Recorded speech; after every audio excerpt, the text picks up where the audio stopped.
Hello friends and welcome to the Exams Made Simple and we are back again with the Hindu analysis for 25th of July 2026। बहुत ही अच्छा newspaper है आज का 25 जुलाई 2026 का जो हम डिस्कस करने वाले हैं। आई होप आप लोग को हमारा कंटेंट अच्छा लग रहा होगा, नोट्स अच्छे लग रहे होंगे। स्टार्ट करते हैं बिना समय गवाए। जो पहली आज के टॉपिक्स हम कवर करने वाले हैं, पहले तो मानसून अपडेट, मानसून से रिलेटेड टर्म्स, कंसेप्ट जो भी इंपॉर्टेंट है, एल नीनो, ट्रफ क्या होता है, ये सारी चीज़ें हम डिस्कस करेंगे। सेकेंड हम डिस्कस करेंगे यूएस टैरिफ ऑन इंडिया और यूएस ट्रेड एक्ट 1974 क्या है, उसका सेक्शन 301 क्या है। देन थर्ड है public examinations act and NTA reforms के बारे में बात करेंगे। फोर्थ है Supreme Court on NEET reforms की हम बात करेंगे। Then fifth constitutional developments, article 324, election commission, Manipur violence, ये सारी चीजें हम देखेंगे। सुंदरबंस मैनग्रोव इंक्रोचमेंट के बारे में जानेंगे एंड देन फाइनली हम रिवाइज करेंगे जो जो हमने आज भी पढ़ा होगा। मैप वर्क में मैं आज आपको मेडिटेरेनियन सी का मैप दिखाऊंगा। स्टार्ट करते हैं। सबसे पहली जो न्यूज़ है वो है मॉनसून अपडेट ऑफ 2026। गुजरात में रिसेंटली बहुत ज़्यादा एक्सेप्शनली हैवी रेनफॉल हुई है because of a low pressure system which interacted with a western disturbance. तो low pressure system interacted with a western disturbance जिस कारण से गुजरात में हैवी रेनफॉल हुई एंड वहां पे फ्लड लाइक सिचुएशन आ गई। तो that is the thing which is important. First thing तो आपको ये पता होना चाहिए था। Now the concept behind this news, क्या क्या कंसेप्ट है इसमें। तो पहला है low pressure area. What is basically a low pressure area? तो low pressure area is a region where the atmospheric pressure is lower than that of the surrounding areas. एक ऐसा एरिया जहां का एटमॉस्फेरिक प्रेशर सराउंडिंग एरिया से कम है वो कहलाता है लो प्रेशर एरिया। यहां पे moist air it converges into such a region and rises upward. तो मॉइस्ट एयर जो है वो converges into such a region and rises upward which leads to the formation of clouds and ultimately heavy rainfall. तो ऐसे reason में फिर moist air जो है वो ऊपर राइज करती है एंड फिर यहां पे लीड करती है formation of clouds and ultimately rainfall. तो यहां पे देख लो, मॉइस्ट एयर कन्वर्ज करेगी, एयर राइज करेगी, क्लाउड फॉर्म होगा, फिर हैवी रेनफॉल होगी। तो ये लो प्रेशर एरिया का बेसिकली है। अब वेस्टर्न डिस्टर्बेंस क्या है? तो वेस्टर्न डिस्टर्बेंस बेसिकली एक टेम्परेट यानी कि एक्स्ट्रा ट्रॉपिकल साइक्लोन है। याद रखिएगा, वेस्टर्न डिस्टर्बेंस जो होता है उसको हम टेम्परेट, ट्रॉपिकल साइक्लोन नहीं बोलते, उसको हम टेम्परेट यानी कि एक्स्ट्रा ट्रॉपिकल साइक्लोन बोलते हैं। That originates over the Mediterranean Sea, Caspian Sea and Black Sea region. तो ये ओरिजिनेट होता है Mediterranean Sea, Caspian Sea and Black Sea region में and it travels eastward through Turkey, Iran, Afghanistan and Pakistan before reaching India. तो फिर ये पूरा eastward travel करके इंडिया तक आता है ये टेम्परेट साइक्लोन। तो ये इसकी जर्नी कुछ इस तरीके से होती है कि मेडिटेरेनियन सी में सपोज करो ओरिजिन हुआ, फिर टर्की, ईरान से हो तो वे अफगानिस्तान, पाकिस्तान, फिर इंडिया। ठीक है ना। तो आई hope you got clarity regarding that. Winter rainfall जो इंडिया में होती है वो भी वेस्टर्न डिस्टर्बेंसेस के कारण होती है, विंटर रेनफॉल। ठीक है। तो इंडिया के लिए क्यों रिलेटेड है? तो जैसे मैंने बताया कि winter rainfall in north India which is vital for the rabi crops. तो राबी जो हमारे क्रॉप्स है यानी कि जो गेहूं की फसल है, सपोज करो वीट की जो फसल है, तो उसके लिए बहुत इंपॉर्टेंट है विंटर रेनफॉल एंड वो वेस्टर्न डिस्टर्बेंसेस के कारण आती है। Then rain snowfall in the Himalayas, snowfall in the Himalayas जो है वो भी इसके कारण आते हैं। It interacts with monsoon system and cause intentionally occasionally intensified monsoon rainfall, जैसा कि अभी गुजरात में हुआ है। तो गुजरात में ये हुआ कि जो ऑलरेडी एग्जिस्टिंग लो प्रेशर एरिया थे, लो प्रेशर रीजन थे, उसमें इंटरैक्शन हो गया किसका? वेस्टर्न डिस्टर्बेंसेस का, and that is the reason why it caused so much rainfall. अब यहाँ पे कुछ और कंसेप्ट जैसे मॉनसून ट्रफ क्या होता है? तो monsoon trough is an elongated zone of low pressure that extends from north west India to the Bay of Bengal. याद रखेगा, ये एक इलोंगेटेड जोन है लो प्रेशर एरिया की जो बनती है ऐसे रेनी सीजन में इंडिया में, नॉर्थ वेस्ट इंडिया से लेकर के बे ऑफ बंगाल तक। ठीक है ना। Its position determines how rainfall is distributed across the country and drives the alternating active and break phases of the monsoon. तो इसकी लोकेशन ही डिटरमाइन करती है कि क्या डिस्ट्रीब्यूशन होगा रेनफॉल का, कहां कितनी रेनफॉल पड़ेगी। ठीक है। दूसरा एक important El Nino. El Nino monsoon का राइवल है, ऑब्वियस सी बात है, मतलब राइवल का मतलब एल नीनो जब रहेगा तो ऑब्वियस सी बात है आपके यहाँ रेनफॉल कम होगी। तो एल नीनो में होता क्या है? Periodic warming of the central and eastern Pacific ocean. जो ईस्टर्न पैसिफिक ओशियन है उसकी वार्मिंग होती है, यानी कि जो पेरुवियन रीजन है, जो पेरू वाला रीजन है, जो वहां पे गर्म हो जाता है पानी, जब वहां पे गर्म रहेगा तो वहां पे रेनफॉल होगी एंड ये वीक करता है इंडिया मॉनसून को, इंडिया के मॉनसून को वीक करता है। लानिना लानीना में उल्टा होता है, मतलब वो जो रीजन है पेरू वाला वो गर्म कम रहता है, और हमारा जो इंडोनेशिया ये ऑस्ट्रेलिया वाला रीजन है वो ज्यादा गर्म रहता है, और इधर साइड मतलब कि वेस्टर्न पैसिफिक आपका ज्यादा गर्म रहता है। और जब एलिनो होता है तो ईस्टर्न पैसिफिक ओशियन गर्म हो जाता है, याद रखिएगा, सेंट्रल ईस्टर्न पैसिफिक ओशियन गर्म हो जाता है। I hope you got clarity. IMD भी इस न्यूज में था, यानी कि Indian meteorological department. Indian meteorological department establish हुआ था 1875 में, हेडक्वार्टर न्यू दिल्ली में है। ये वर्क करता है under the ministry of earth sciences, तो ये भी आपको फैक्ट पता होना चाहिए। आई hope you got clarity regarding all these things, समझ में आ गया होगा। बहुत ही बेहतरीन तरीके से हमने समझा सारे कंसेप्ट्स को। अगली न्यूज की तरफ आते हैं जो कि इकोनॉमी एंड IR पे से रिलेटेड है, यूएस टैरिफ्स ऑन इंडिया। तो यूनाइटेड स्टेट्स ने अनाउंस किया है permanent tariff on imports connected with forced labour, मतलब ऐसे इंपोर्ट जिसमें भी फोर्स्ड लेबर लग रहा है उसमें एक परमानेंट टैरिफ लगाने की बात है। And India will continue to face only a 10% tariff because it has introduced credible measures against the import of goods produced using forced labour.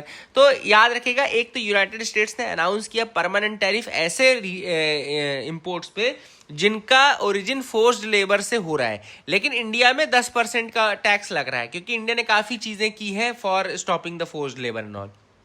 तो हुआ क्या एग्जैक्टली, तो अर्लियर टेम्पररी टैरिफ रिजीम हुआ करती थी अमेरिका में, जो कि एक्सपायर कर गई है।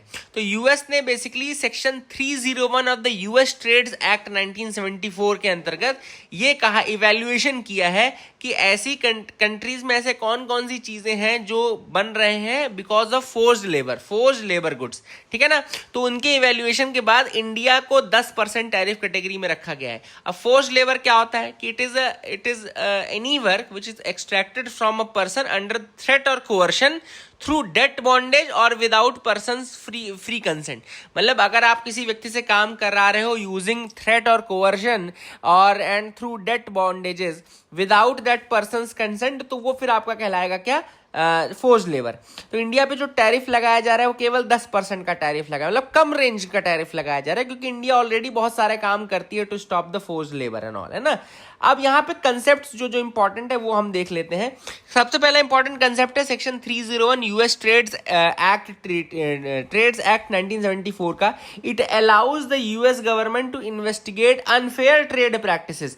सेक्शन 301 जो यूएस ट्रेड एक्ट 1974 का है वो अलाउ करता है यूएस गवर्नमेंट को कि they can investigate unfair trade practices of the trading partners and to respond with tariffs, import restrictions and trade sanctions. यानी कि अगर यूएस को लग रहा है कि उसके trade partners unfair trade practices कर रहे हैं तो दे कैन मतलब पहले तो इवेल्युएट कर सकते हैं, then they can respond with tariffs and import restrictions and trade sanctions as well.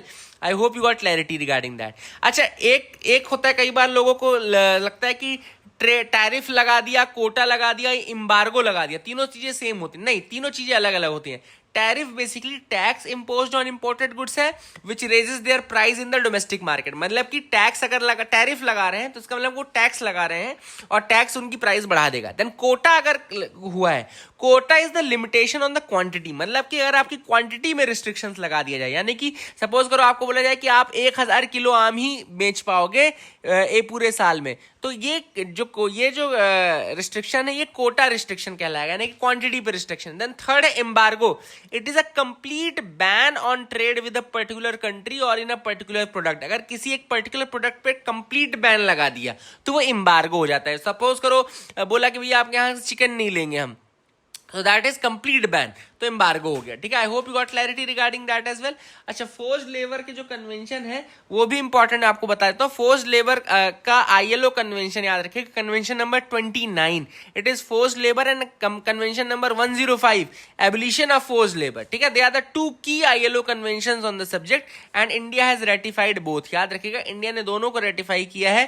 पहला है convention number 29 which is forced labour, convention number 105 which is abolition of forced labor, ठीक है। तो याद रखिए, these are the 2 important things which is important। Protectionism की अगर हम बात करें तो protectionism is a government policy of shielding domestic industries from foreign competition. जब आप अपनी डोमेस्टिक इंडस्ट्रीज को फॉरेन कंपटीशन से बचाते हो, शील्ड करके रखते हो, उसको कहा जाता है प्रोटेक्शनिज्म। तो ये भी आपको इंपॉर्टेंट है, याद रखना है। अब एक जो छोटा सा इंपॉर्टेंट सवाल जो मैं आपके लिए छोड़ रहा हूं वो सवाल है, इंडिया में फोर्स्ड लेबर कौन सी आर्टिकल, कॉन्स्टिट्यूशन के कौन से आर्टिकल से इंडिया में फोर्स लेबर प्रोहिबिटेड है? बहुत ही आसान सवाल है, बहुत ही आसान सवाल है ना। एक तो ट्रैफिकिंग का इंपॉर्टेंट आर्टिकल है और एक है फोर्स्ड लेबर का। दोनों में बताता हूँ 23-24 आर्टिकल है, लेकिन कौन सा किसका है, फोर्स्ड लेबर का कौन सा है और ट्रैफिकिंग चाइल्ड लेबर का कौन सा है और बॉन्डेज फोर्स्ड लेबर का कौन सा है, ठीक है ना। तो that is the thing which you must tell me in the comment section below. आप मुझे जरूर बताइएगा, प्लीज बताइएगा, एंड लाइक शेयर करते रहें। अगर आपको कंटेंट अच्छा लग रहा है तो लाइक शेयर जरूर करें। अगले हम बात करते हैं public examinations act and NTA reforms. तो गवर्नमेंट ने अप्रूव किया है amendment to strengthen the public examinations prevention of unfair means act of 2024 after repeated irregularities in the national level examination. तो गवर्नमेंट ने कहा है कि हम अमेंडमेंट लाएंगे public examinations prevention of unfair means act 2024 में, ठीक है। तो अब ये बेसिकली अमेंडमेंट्स क्या चेंज करेंगे, तो basically offenders will now face longer imprisonment and higher monetary penalties. Fast track courts बनाए जाएंगे which will hear these cases. Investigations must be completed within a fixed time frame. Stronger institutional mechanism will be built to prevent question paper leaks. तो कुल मिलाकर के ये चीजें बताई गई हैं। एक टर्म आया था इस न्यूज में, psychometrics. Psychometrics is the science of designing examinations that are reliable, valid and free from bias so that a test genuinely measures what it claims to measure. याद रखिएगा, psychometrics is the science of designing examinations.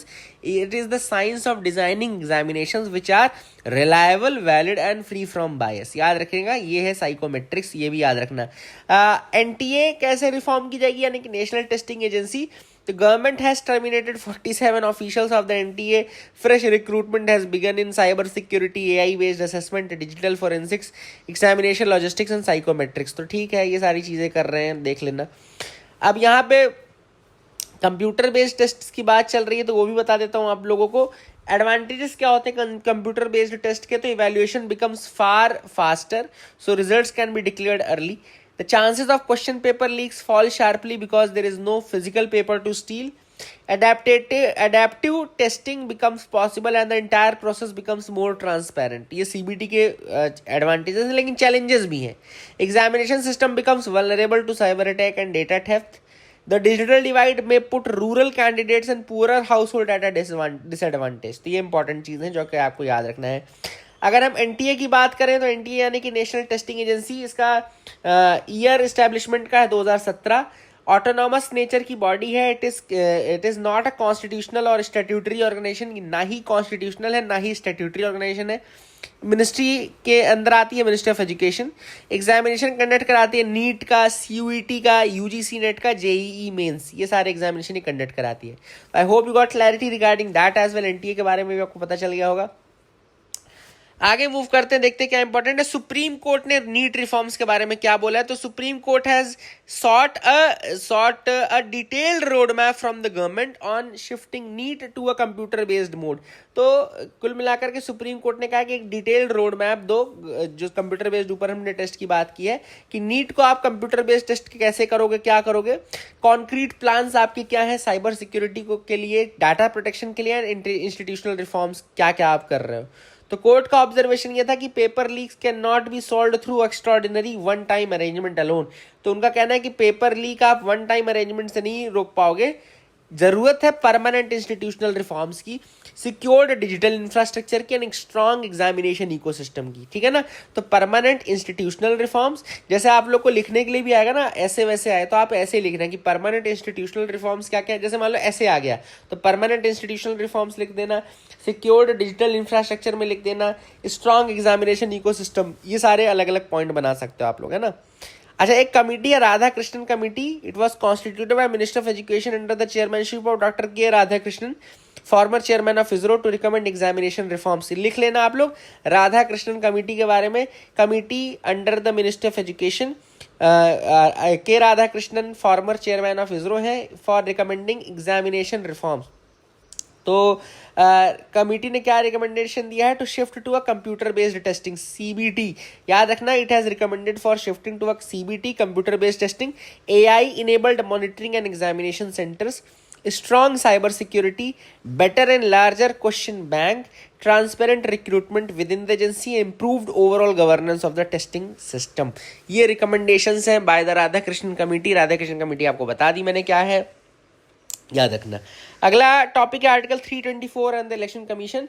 तो Delhi high court has sought election commission response on the deployment of government school teachers as booth level officers.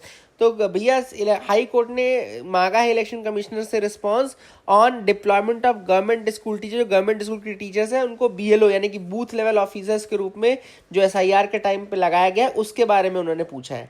Article 324 आपको पता होगा कि election commission के पास power है superintendence direction control over the elections to parliament, है ना। ये इलेक्शन कमीशन किसके किसके इलेक्शन कराते हैं, तो स्टेट लेजिस्लेचर हो गया, पार्लियामेंट हो गया, प्रेसिडेंट एंड वाइस प्रेसिडेंट हो गया, ये इंपॉर्टेंट है। इलेक्शन कमीशन आपको पता है कमीशन कॉन्स्टिट्यूशनल बॉडी है। इस्टेब्लिशमेंट 25 जनवरी 1950 में हुआ था। कॉन्स्टिट्यूशनल बॉडी है, 25 जनवरी 1950 में बनी थी। It consist of the chief election commissioner and election commissioners. इसमें चीफ इलेक्शन कमिश्नर और इलेक्शन कमिश्नर्स हैं। बूथ लेवल ऑफिसर क्या होते हैं, BLO is an election commission grass root functionary. तो इलेक्शन कमीशन का ग्रास रूट लेवल का जो सबसे नीचे लेवल का फंक्शनरी है वो बीएलओ ही है।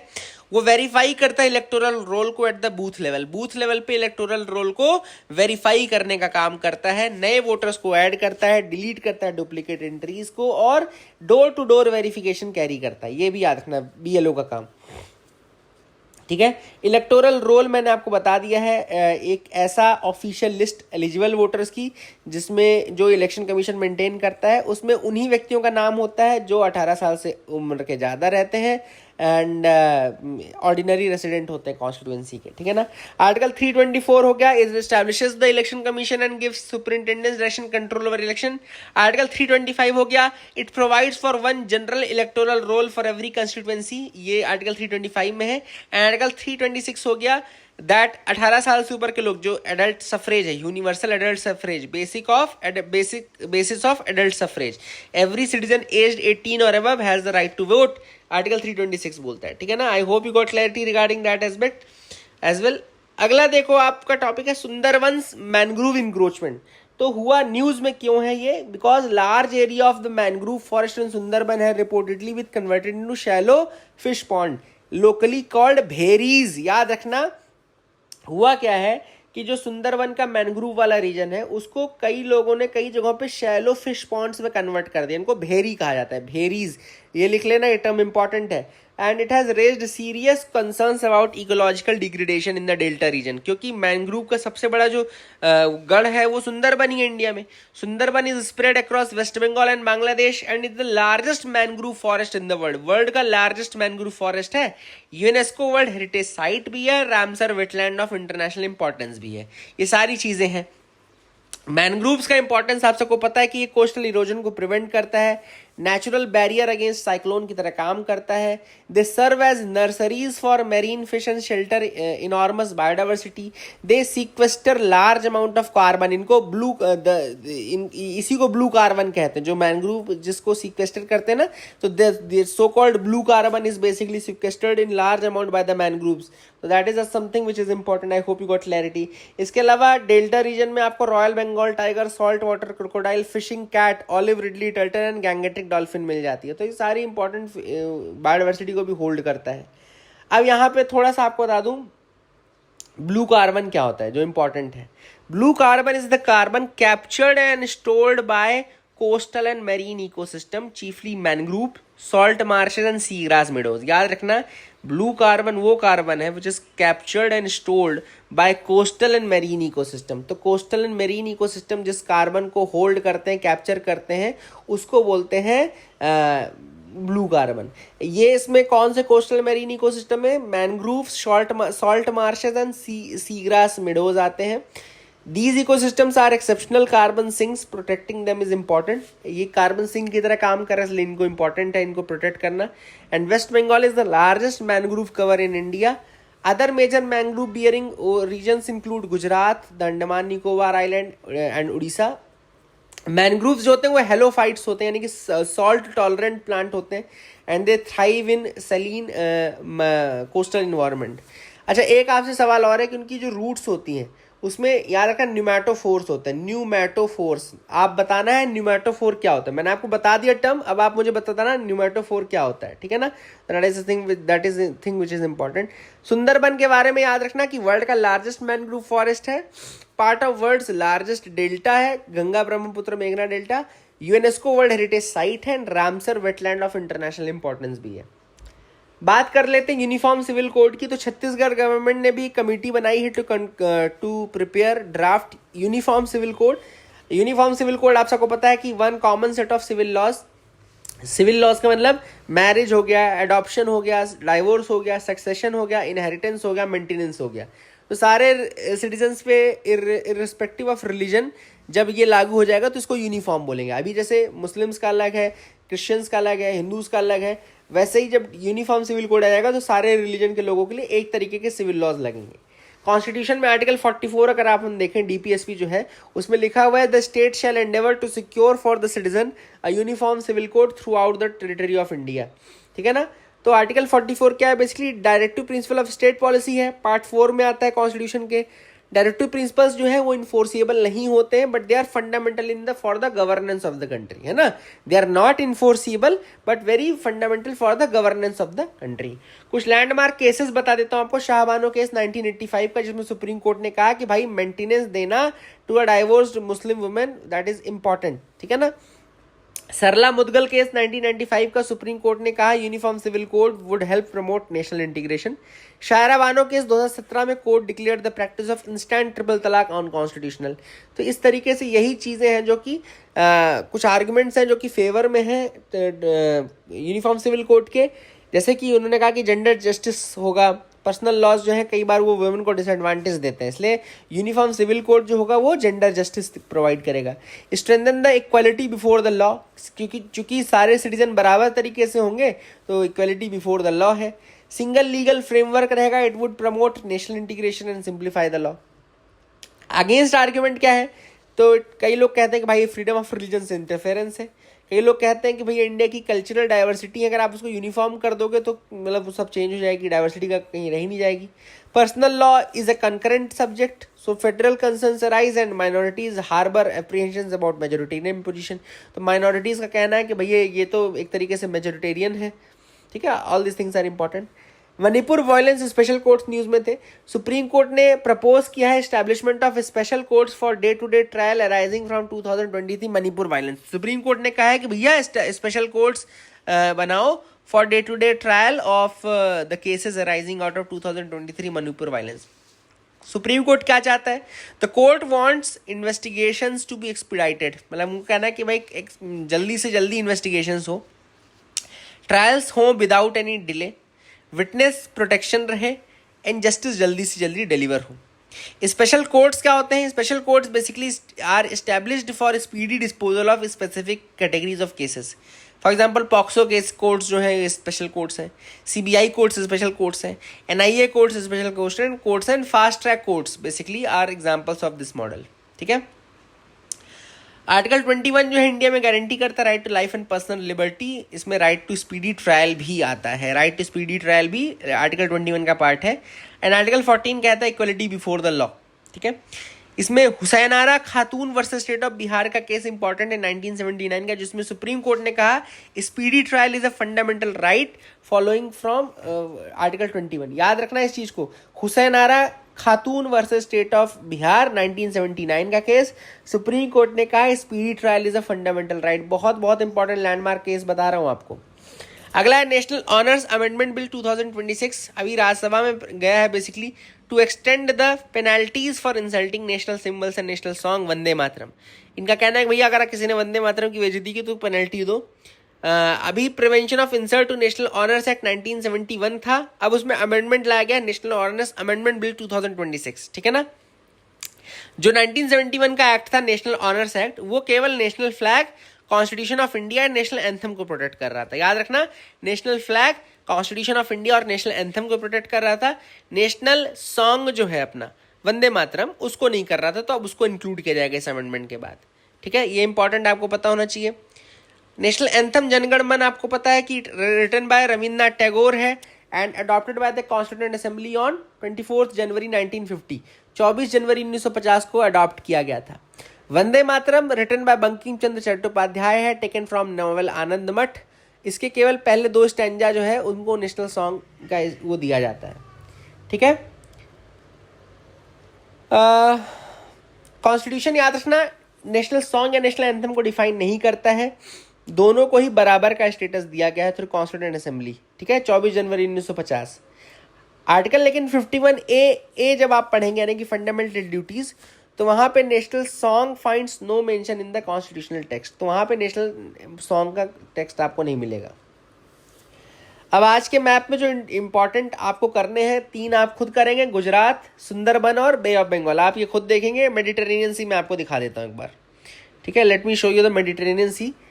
तो अगर आप ये देखें मेडिटेरेनियन सी वाला पार्ट बीच में, इसमें आपको कुछ और सीज भी मिलेंगे, जैसे यहाँ पे एल्बोरान सी आपको दिख रहा है, देन लिगुरियन सी आपको दिख रहा होगा, देन आपको Adriatic Sea, Ionian Sea, Sea of Crete, Aegean Sea, और यहाँ पे फिर आपको छोटा सा ब्लैक सी दिख रहा होगा, उसके ऊपर सी ऑफ अजोव दिख रहा होगा।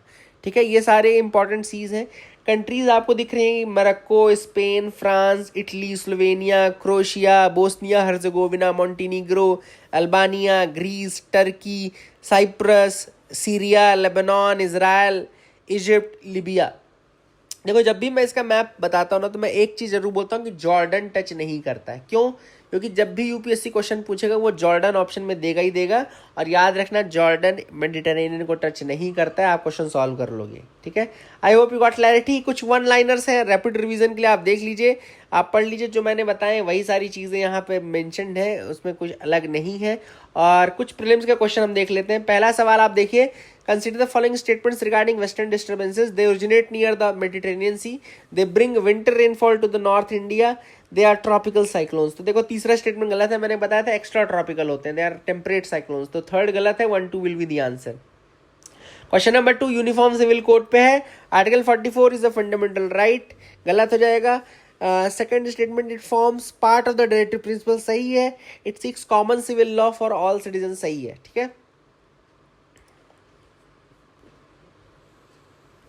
तीसरे सवाल पे आते हैं। करेक्टली मैच्ड कौन कौन से हैं? India meteorological department 1875, election commission 1950, national testing agency 2017। तीनों सही हैं भैया, कोई गलत नहीं है इसमें से। I hope you got clarity. And ये आप देख सकते हैं। कोट ऑफ द डे है, current affairs becomes UPSC question only when they are connected with static concepts. तो करंट अफेयर्स तभी यूपीएससी के क्वेश्चन बनते हैं जब उनको हम कनेक्ट करें स्टैटिक कंसेप्ट से।